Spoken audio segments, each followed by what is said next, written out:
Hello, everybody. This is the Beef and the Deuce podcast on YouTube. Check us out on YouTube and X, Twitter, Beef and the Deuce podcast. I am the Deuce, looking at the Cleveland Browns having a great weekend. Beef, how you doing? Well, it's good to be a Dallas fan. It is. I guess, a little bit. You crushed your opponent. Yeah, Panthers are bad. Panthers are pretty Dallas damn bad. Carolina's bad. Dallas is just not as bad. Yeah, there's no bragging about that one. But anyway. There's something to cheer about. Yeah, there is. Let's talk some football, college football, transfer portal. What do you got for us, Beefy?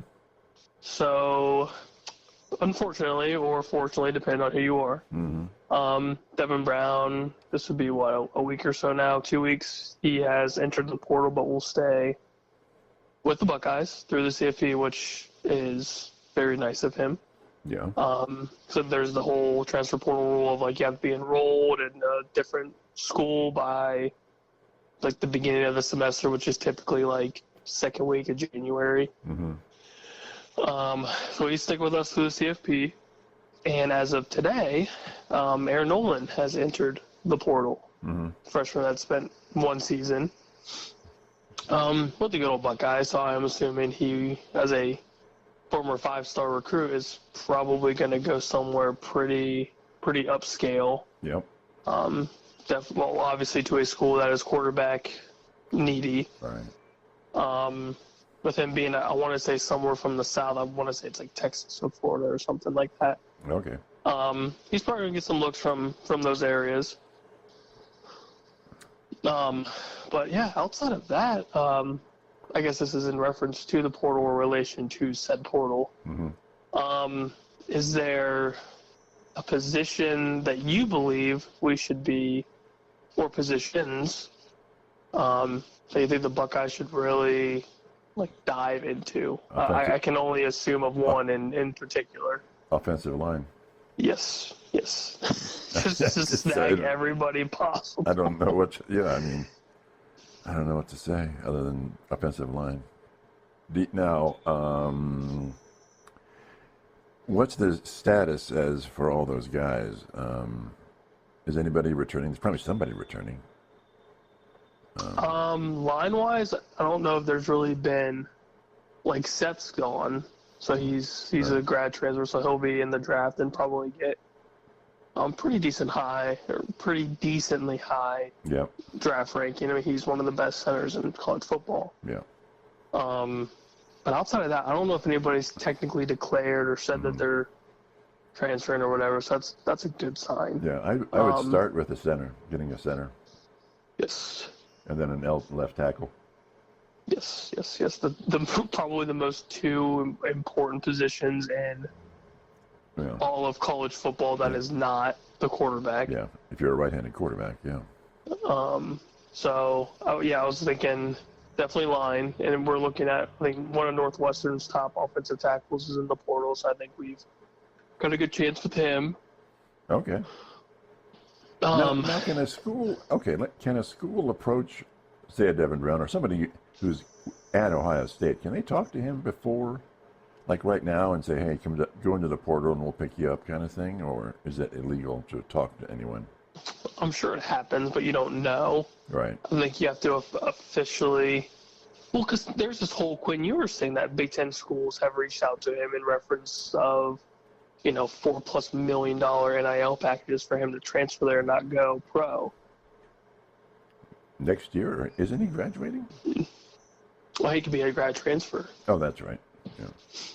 So you can have that 1 year, that Will Howard-esque, year. Yeah. So that tells me there's conversations prior. So if that is legal or not, this Quinn Ewers stuff is pretty public as of now, since it's been, more than a couple days or whatever. So they're paying, by a rumor, they're willing to pay millions for one quarterback? Millions. He's not that good. Millions. Capital M. Do we have any sense of the schools? Rumor mill is Michigan State. Okay. Is one. Yeah, they needed one. And somebody mentioned Iowa, but I think Iowa just got, I can't remember which quarterback in the transfer portal, but they just picked up somebody within the last couple days. Okay. Which doesn't necessarily mean they can't go after Quinn, but I don't know if they could afford him. That's a lot of damn money. Yeah. I don't think he's worth it. I'm sure he's worth something. But millions? My guess is if he returned to Texas somehow, some way, he would lose the starting gig. You can't hold Arch Manning from the starting gig for more than 2 seasons. There's just no damn way. Yeah. So you think it's Manning? So I think that's a lot of it. So you think it's Manning next year for sure? Oh, it has to be. Has to be. There's too much riding on just his name alone, and some of the games that he's played, he's balled out. Yeah. He's looked great. He's good. So, but yeah, outside of that, I think portal talk wise, and then the needs, I think it's no question it's line, because I think everything else we're pretty well off. I mean, maybe some top, secondary, like a safety, like Purdue safeties in the portal. Yeah. No, I think we've got. Obviously, if you can get a top corner, that'd be great. Both of our premier running backs are out, right? They're gone after this year because they should be. Yeah. Now, does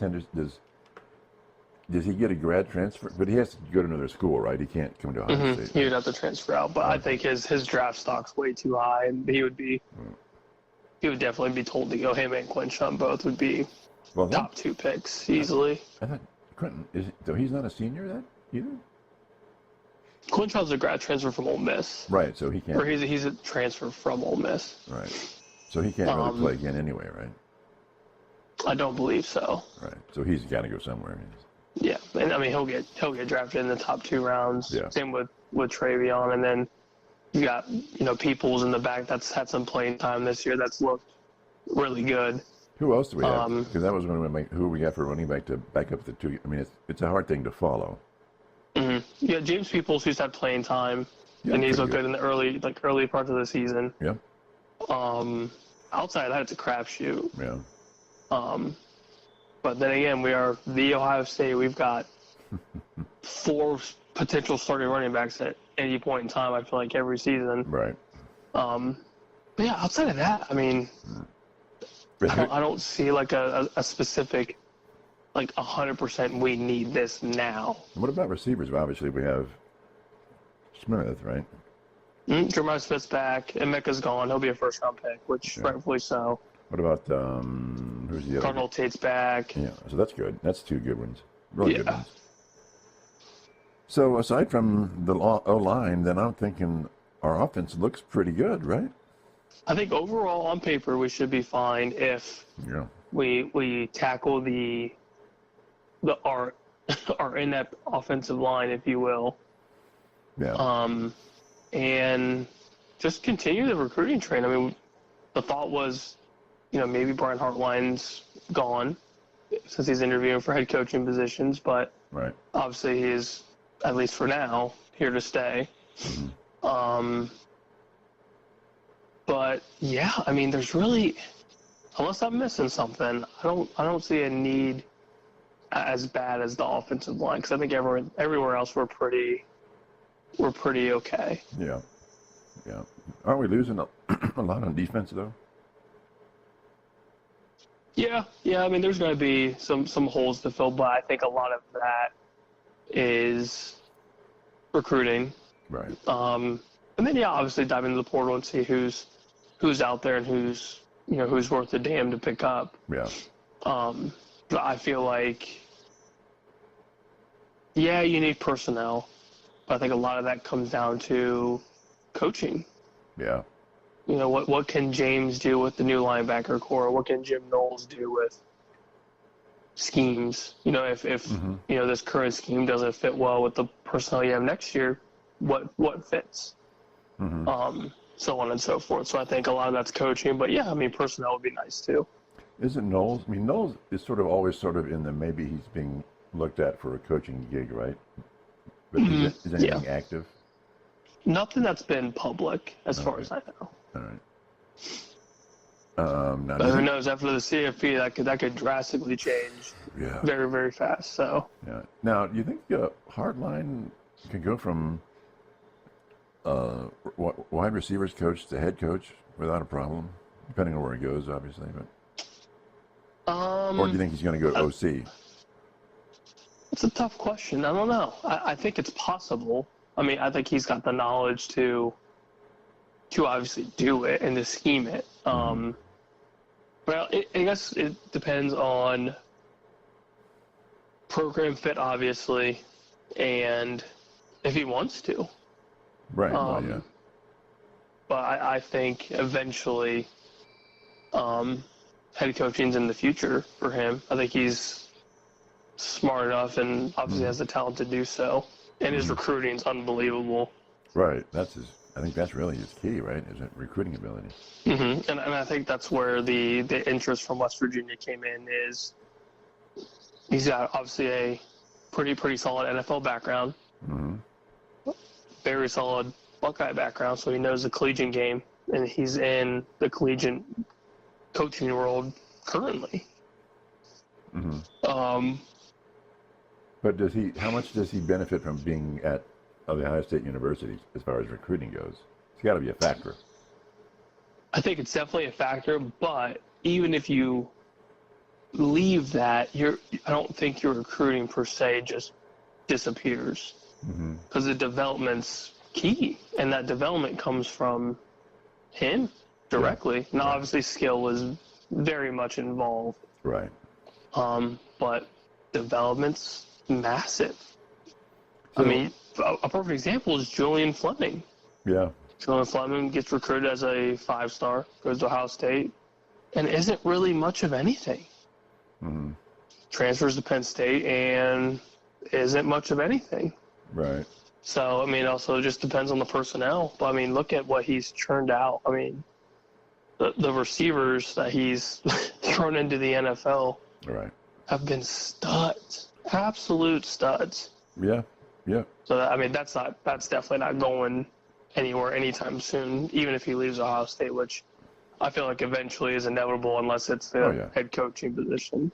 The thing about, to me, college football now, you can't really develop people much, because they're gonna, if they're good, they'll either go pro, somebody will buy them, or whatever. So you might get 2 years tops, but going the whole 4-year developmental program is like a thing of the past almost, right? No, 100%. It is. If you're not seeing any sort of playing time first year, you're more than likely dipping into the portal.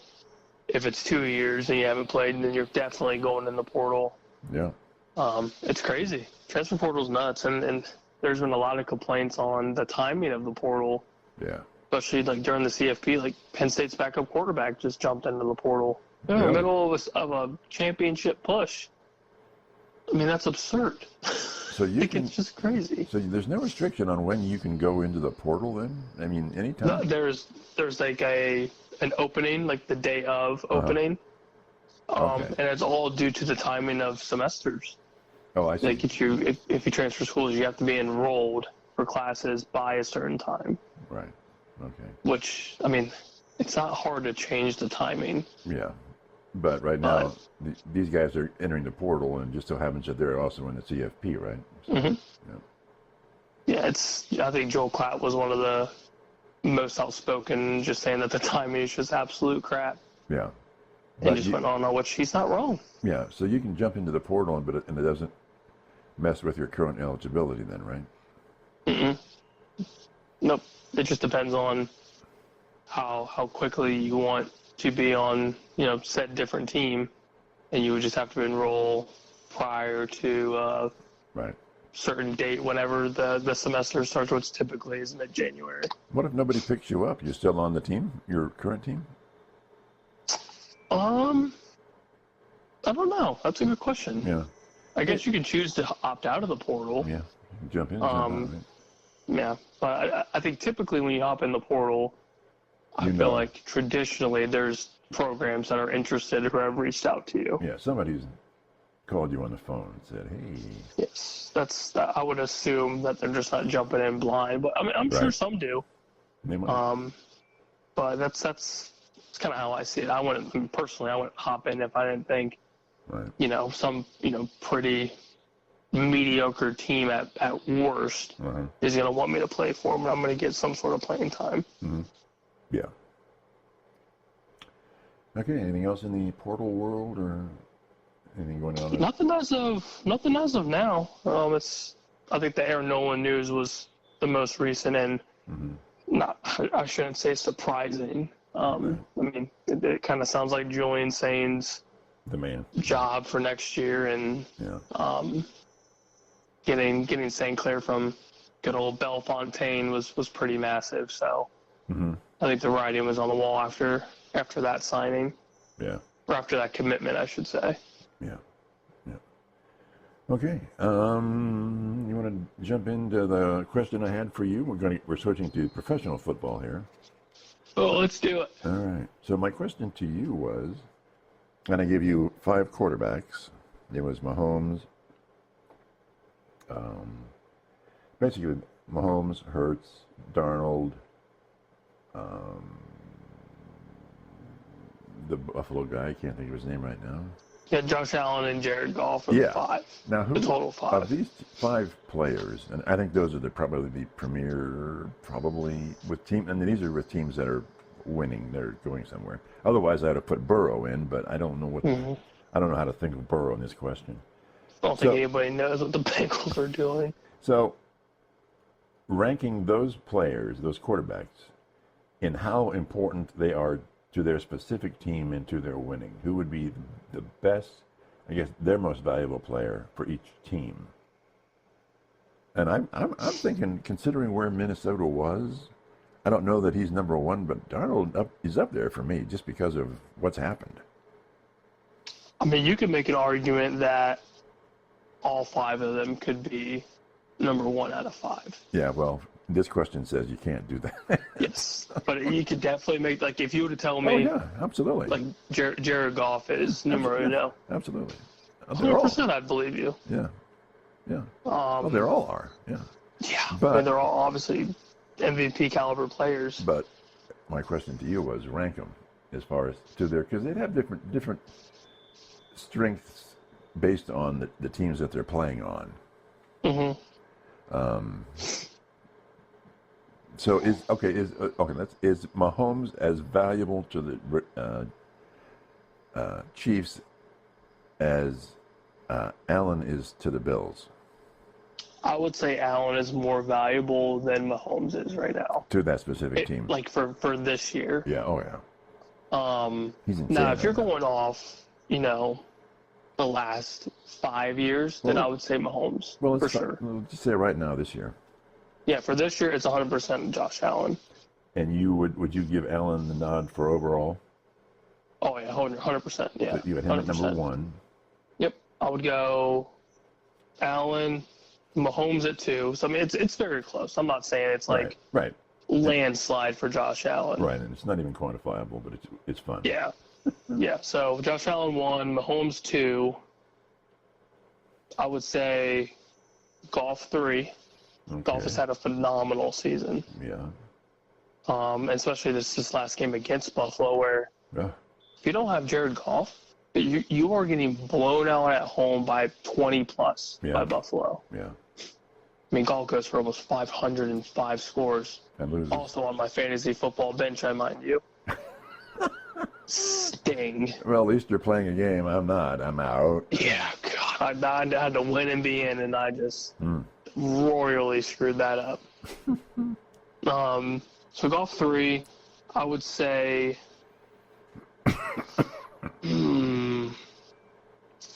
Darnold 4, Hurts 5. Yeah. I think Darnold's had a lot to do with their success, and I think the majority of it is Kevin O'Connell. But I think without Darnold, say if you have Nick Mullins or some rando, 1-year scrub, like you're not fighting to win the North. Yeah. Like you would probably squeak into the playoffs, but maybe you're not 11-2. Right. Now, do you think Hurts sort of drops to 5 because the crew around him is so damned impressive? Yeah, I mean, say if you didn't have Barkley, maybe I'd give you the nod at like a spot or two above. But it also helps that you have A.J. Brown, Devontae Smith, one of the best offensive lines in football. And a crushing defense. Yeah, your defense is starting to pick up the pace a little bit and starting to play better. And you have the current best running back in the NFL right now. Yeah, I saw watching that. It was Chris Sims said he thinks that the Eagles are the best team in football right now. They're the most dominant team in the game right now. You had said that earlier, and I'm thinking, well, but there's Buffalo, and there's right. Are you still holding to it? I don't know if Philly's the best. I mean, seeing Buffalo right now, I would not want to play Buffalo. Would you want to play the Eagles? Yeah, I think so, because we've all seen teams like Carolina, prime example. Carolina was on the verge of beating the Chiefs and the Eagles in back-to-back weeks. Oh, okay. And with Philadelphia, I feel like the problem with them is if they don't get going quick, they kind of stoop down to their opponent's level. So, like, they struggled against Carolina that first half and then just continue to struggle and squeak out a win, which, again, it's the NFL, and I get, like, not every game's going to be a blowout, even though it should be. Well, then what about the game against Pittsburgh? It was close. They didn't they were doing okay, but they weren't blowing Pittsburgh out until the second half. Yeah, and I think games like that, that was just impressive. I feel like you haven't really seen until that game, which I was like, okay, like Philly's got it.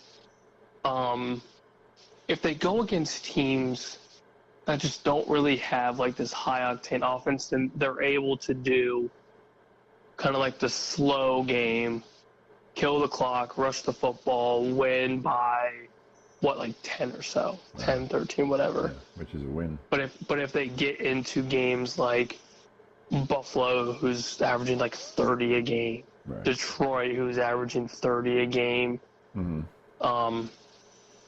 or even like now healthy Chiefs team that at any point, especially around this time of the year, they just they remember how to play football. Yes, they do. It's amazing. It's amazing. I mean, hell, even Minnesota.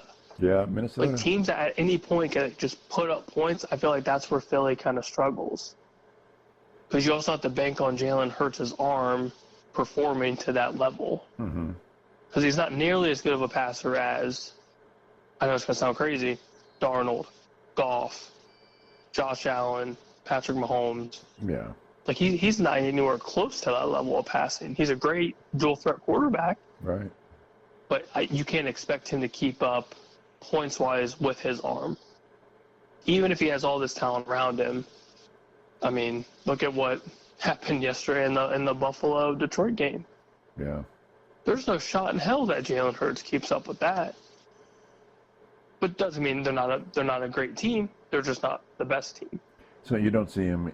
Let's assume. Well, they're in the playoffs. They've guaranteed that. You don't see them. You don't see them going to the conference championship round. Oh, that's tough. Because it's a tough conference, man. It's very tough. Very, very tough. I think they would defeat anybody in the West, in the NFC West. I think it's get it out of here. Yeah, I think anybody. Yeah, I think NFC West is just going to get walked through regardless. And they dominate the East, of course, and the South. So you're basically looking at the NFC North as the. It's the North for sure. It's the gorilla in the room, right? It's them. Yes. It's whoever comes out of that. Yeah. Which, I mean, the Lions just lost David Montgomery for the season, so I'm curious to see how they do with Jahmyr Gibbs and whoever the backup's going to be. Because it's just a different style of running. That's some brute running, shooting the gaps.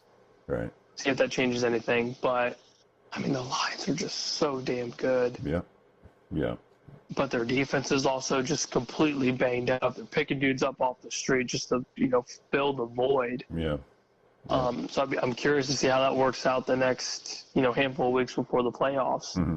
And if it's not them, then yeah, I think Philly does have a chance. I mean, Green Bay's playing hot. Yeah. Minnesota is always tricky. Mm-hmm. But yeah, I mean, if the lines somehow do change, which, I mean, they almost beat Buffalo for Christ's sakes. I mean, they're obviously not hurting too bad. Right. But yeah, it gets a little more interesting. Yeah, I wouldn't be surprised if Philly made it. Yeah. I'll give them the credit that's due. Well, let's get into then our playoff predictions here as they look. Let's go with the NFC since we're talking about them, and we'll talk about the East. The Eagles are in; they're guaranteed in at 12-2, and they have won their division at 12-2, so they're division winner. So the question is, where do they seed in? And the Lions at 12-2 are in, but they haven't wrapped up their division yet. Mm-hmm. Buccaneers, I don't know. I mean, they're in the lead. Well, they're actually tied now with the. Well, I don't know. It's bad anyway. So who knows about what'll happen with the South? I think the Buccaneers,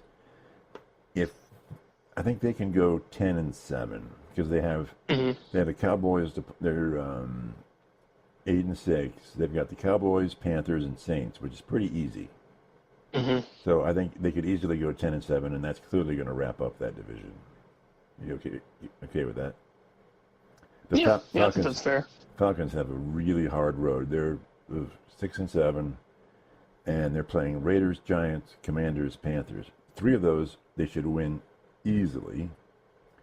So I see them looking at 9-8, probably. I think That's fair. I would say the Commanders will probably beat them. Okay. So Buccaneers 10-7 win the division. Falcons at 9. I don't think 9-8 gets in this year. I don't. That's just my unofficial prediction. So that's where we have for the South. The North, well, there's 3 teams in my mind that are in. It's the Lions, the Vikings, and with the win last night, the Packers are now at 10-4. I think 10 wins gets them in. So I'm not really worried about that division, other than how they all seed out. Are you okay with that? Yeah, that's fair. I think 10 win gets in. Eagles, of course, 12-2. The Commanders now are 9-5. I see them. They're playing the Eagles, the Falcons, and the Cowboys next in their last 3 games. So I think they could win for sure one of them. And if they win one of them, then they're going to be at 10-7, and I think that probably gets them in at 10-7. They could win more than that, but I think they'll definitely beat, the Cowboys. I would hope so. I think they'll lose to the Eagles and probably, but I don't know about the Falcons. I don't know about the Falcons. So they could be 11-6 or 10-7, but I think they get in. Okay. Cowboys are at. I don't see it. They've got 8 losses right now. Yeah, they'd be 6-8. Yeah, 6-8. And they're playing. They get Bucks, Eagles, Commanders. That's not easy. Just chalk it up to an 0-3.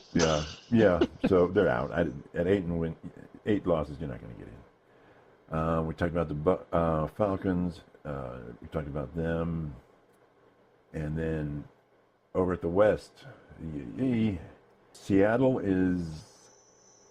Well, they're tied actually. Seahawks and the Rams are both 8-6. I don't know what the tiebreaker says on that, but they were ahead. Now, since the Seahawks lost to the Packers, they're now 8-6. So Seahawks have Vikings, Bears, and Rams. That's tough. Not easy. Not easy. Not easy at all. So I'm going to say maybe one win, maybe. I would say I'm confident in beating The Bears? Yeah, I would say if anybody, it's the Bears. All right. So LA's tough for sure, obviously. And you're not going to beat the Vikings. Yeah, Vikings are obviously very tough. So it could be 9-8, right? Mm-hmm. But it could win the division for them. So The Rams at 8-6 right now. They are playing. See, they've got an easy scope. They're the Jets, Cards, and then they play the Seahawks. I would say they could go 2-1 for three. sure. I would say 2-1 for sure. 3-0 obviously could be very doable. So I think it's an easier road to 10-7 for the Rams right now. Yes. And then the Cards are at 7-7. I put them in there to take a look at them. So they've got to win out basically. Mm-hmm. They're playing Panthers, Rams, 49ers. What do you think about that? I would say 1-2 pretty 1-2. confidently. So it's 8-9. Yeah, Probably. good luck. Yeah, you're not getting That's what happens when you don't throw the ball to Marvin Harrison like you're supposed to, Kyler Murray. That's right. So we're projecting the Rams to win the division, right, at 10-7. Seahawks on the outside looking in. Of course, although they could be 10-7, who knows? But I don't think so. They could be 10-7. Buccaneers are probably going to win their division at 10-7. I think the Falcons they have a tough road to hoe. They're playing the Falcons are playing. Falcons are at 6-7, and they're going to play the Raiders, Giants, Commanders, Panthers. They could win. It could be 3-1, right? Mm-hmm. But that's very still possible. But that's still 9-8. So. Yeah, very possible. So wild card wise, I think it's going to be Eagles, Lions, Buccaneers, and we'll just say Rams right now to win the divisions. And I think it's going to be Vikings, Panthers, and Commanders as the wild cards. Yep. Not too unusual there, right? No, that's pretty self-explanatory. Yeah. And now the AFC. The East is the Bills, and of course they're completely in the playoffs. What they're doing now is fighting for the first seed, right? With the Chiefs.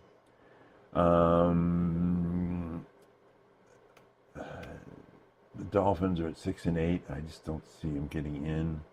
They play the 49ers, the Browns, and the Jets. They could win. They could win out, but they're still at 9-8. That's still pretty tough. Yeah. So I'm thinking they're out. So it's Steelers or Ravens in the north, and it's the Steelers to win. The Ravens are 9-5. They're playing the Steelers, the Texans, and the Browns. So they could go 11-6, right? They could be 11-6, and definitely they're going to be in, and probably a wild card, or they could win. Who knows? Texans probably going to win their division because nobody else wants to. It seems like nobody wants to win that division. Yeah, I ran the Bengals at 6-8, but I don't think they have a hope in hell. I mean, they're playing the Browns, the Broncos, and the Steelers. It's possible. Yeah, We've seen crazier, but it's possible. But then they're still 9-8. So yeah. The Colts, same situation. They're 6-8. Titans, Giants, Jaguars. They could win. They could win out, but they're again 9-8. I don't think it gets them in. Chiefs have won their division. Here's where it gets very interesting. The Broncos are at 9-5. Chargers are at 8-6. And if you look at the Broncos being 9-5, they're playing the Chargers, the Bengals, and the Chiefs. Not easy. No, but I think the road to 10-7 is pretty easy. Yeah, I mean they would just win one. Just win one, and they're at 10-7. I think it gets them in, but they could lose. I mean, Chargers, Bengals, Chiefs. They could, absolutely lose all three. Yeah, and they're at 9-8 and out. Chargers are at 8-6 right now, so they're one game back. However, the Chargers are playing Broncos, Patriots, and Raiders. So win at least 2. Yeah, so that's a good 10-7, I think. So who do you think has the best odds between the Broncos and the Chargers? I think it's the Chargers. I think it's the Chargers. Yeah. So I think it's going to be the Chargers are in. The Ravens or Steve, one of those two is in. And then who would be the other wild card? It still could be the Broncos, right? It could be 3 out of the West, and then 1 out of the North for wild card. Does that make sense to you? Yeah, it's very. I mean, if you would have told me beginning of the season that the AFC West would be competitive, Yeah. You're out of your mind. Yeah. Yeah.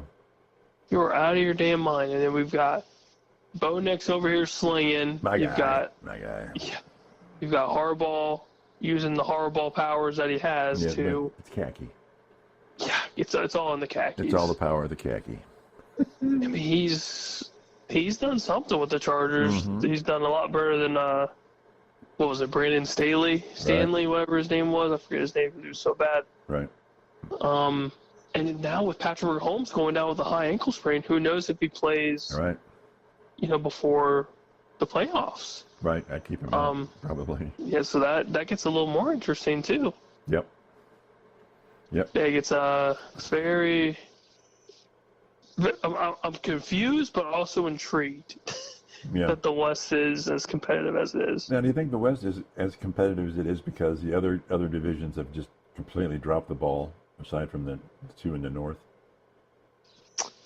I mean, the South. I think it's just more so. Sean Payton kind of found his groove.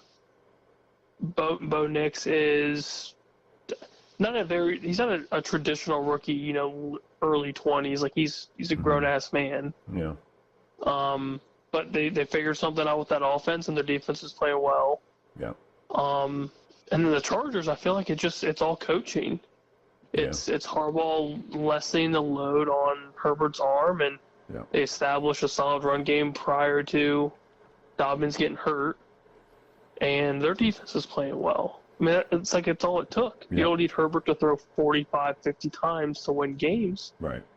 It's old school football. Right. But aside from, go ahead. I was just saying, all you have to do is run the ball. Run the ball well, it opens up the passing game. Yeah. Very, very simple. But if you look at the East, aside from the Bills, that's a dumpster fire on steroids. No, it's hot trash. And the South is almost the same way. The Texans are, they're going to win, but that division sucks, basically, right? I was going to say, it's not a very impressive division like it was. Yeah.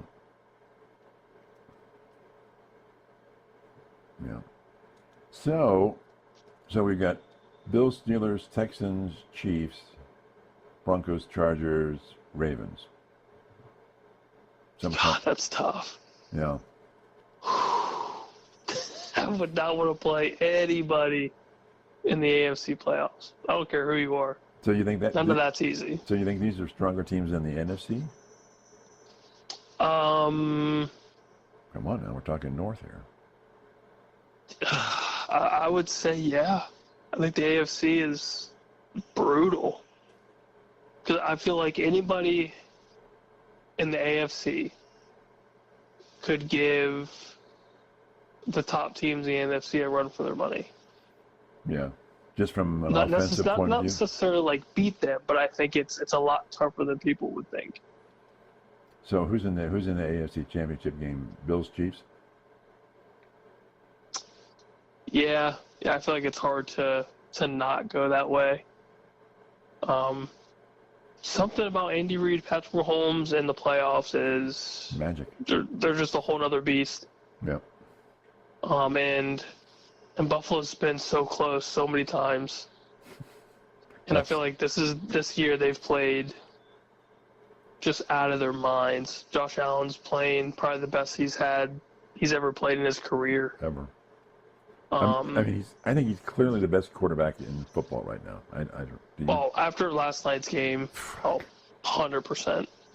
It was just stunning. All he had to do was get engaged. Now he's playing lights out football. It's crazy. Yeah. Okay. So then who are we talking in the NFC here? for the championship game for the Lions. Eagles? I would say Lions, Eagles, and I still got to give it to the Lions. I think Lions come out on top. You just hate the Eagles beyond. I have to. I feel like it's in my blood. Yeah. But I do think. I mean, the Montgomery injury is huge. Yeah. But Jahmyr Gibbs as a dual threat running back is dangerous, and now he gets all the touches in the world. Yeah. And I think Dan Campbell's a hell of a better coach than Nick Sirianni is. So I think for a matchup like that, it comes down to coaching, and we know Dan Campbell has massive balls, as we've seen all season. Yes, we do. So I would give the benefit of the doubt to the Lions. I think the Lions have just played better. Okay. Even with I think the Bills come out of the AFC. As banged up as the Lions are now, you still giving them the edge to take it and take the conference? Yeah, I feel like there's just there's something with the Lions that I don't know if you could put into words of like what's going on with that franchise. There's a lot of hype. I feel like there's a lot of belief, and it starts with Dan Campbell and Jared Goff. I feel like if you just believe in those two guys, you've seen what they can do. Mm-hmm. Even during that Buffalo game, they're banging the hell up, and they're still finding ways to have a chance to win that game or to win any game. Mm-hmm. And it's hard as hell to play in Detroit, especially if they have home field advantage throughout the playoffs. Yeah. Good luck. Yeah. And that's the same thing with Buffalo. Buffalo has home field advantage throughout the playoffs. Who wants to play in Buffalo in January? Not even the Bills.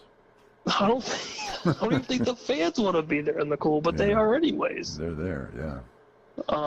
So I think the home field advantage for those two teams would be massive. And I mean, I'm not saying the majority of those home teams come out on top, but those two places are not easy to play at all. So last night I'm watching the Steelers and the Eagles, and I'm just thinking I've rarely seen a team dominate as much as the Eagles did. And I also thought to myself, man, I'm glad I'm not a Cowboys fan. I don't think the Cowboys, even if you bring Dak back or whatever, I don't think they have a ghost of a chance against these. Nah, not for the foreseeable future. I think you're correct on that. It's the Eagles are continuing just to get better.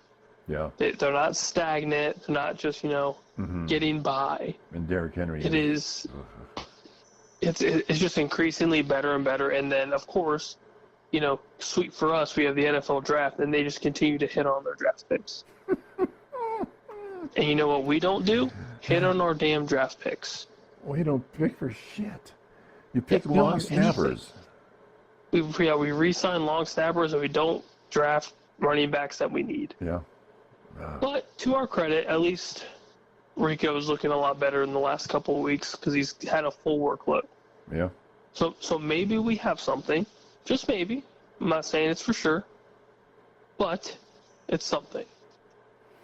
We also just need a healthy defense. Our entire defense is just banging the hell up. Yeah. So, I don't know. So you think next year it's Dak's ball to throw, right? Yes. Sadly. So you're not good with that? I don't think we have a freaking choice. Well, that's true. But I'm hoping we at least get some defensive help. At some point we need to draft a running back. Yeah. And we need some receiver help. CD can't do it all on his own. Brandon Cooks is too damn old. Mm-hmm. Jalen Tolbert's still somewhat young, so maybe there's something there. But we need a premier rookie. We don't need fourth, fifth round rookie. We need a premier talent. Yeah. So we'll see how that goes. but we know Jerry Jones is in his magical draft picks, so we will find out one way or another on a random Thursday night where I will be drinking lots of soda pops. Yeah. So, you have time for one more question? Let's do it. I'm just throwing this in. So there's no, this is just your impression. We did the top 10 running backs from college. Give me the top 3 of who worked out the best in the pros. From that list? From the, yeah, because they were our, yeah. Okay. I think you certainly have Barkley, and then you have Derrick Henry. I feel like that's pretty easy. Yeah, Reggie Bush did pretty well. Reggie did fine. They retired. Zeke had a very, very phenomenal first 5 or 6 years. Really don't know about Dobbins yet. Yeah. Adrian Peterson, I feel like that's pretty self-explanatory. I mean, I feel like, all of them, but I feel like just about most of them did. Like, I still have on my, like Melvin Gordon in his prime was pretty okay. Not the greatest, but had success. Dalvin Cook, his prime was pretty solid. Jonathan Taylor's still going strong. But if you're going overall best, like you said, to finally answer your question, Derrick Henry has to be in there. Yeah. Saquon has to be in there, right? Yeah, Barkley has to be, and then I would have to say Adrian Peterson. At least the ones that are on my list. Okay. I feel like those are the 3 that, those are jumping out to me without having to think too hard. Right. Okay. So where do you think you would slot Reggie Bush in to? I would say... Out of the top 5? I would say just outside of the top 5. So not exactly top 5, because I feel like if I'm really diving into it, I would say Zeke's years were better. Yeah. Especially when he's breaking rookie records and, gets a massive contract extension that usually entails something pretty decent. I feel like Dalvin Cook in his prime was better. Now, obviously, they're a little bit older, and the age of running backs has gone down significantly. All right. And then 3, if I had to put a name on it, I have CMC on my list outside of our 10, but I would say somebody like a CMC had a better career Than Reggie? Yeah. Yeah. Which is no discredit to Reggie's career, but I think these players were just so much more dynamic in a. Even though Reggie's got the ring. Yeah. I'm looking for just stats wise.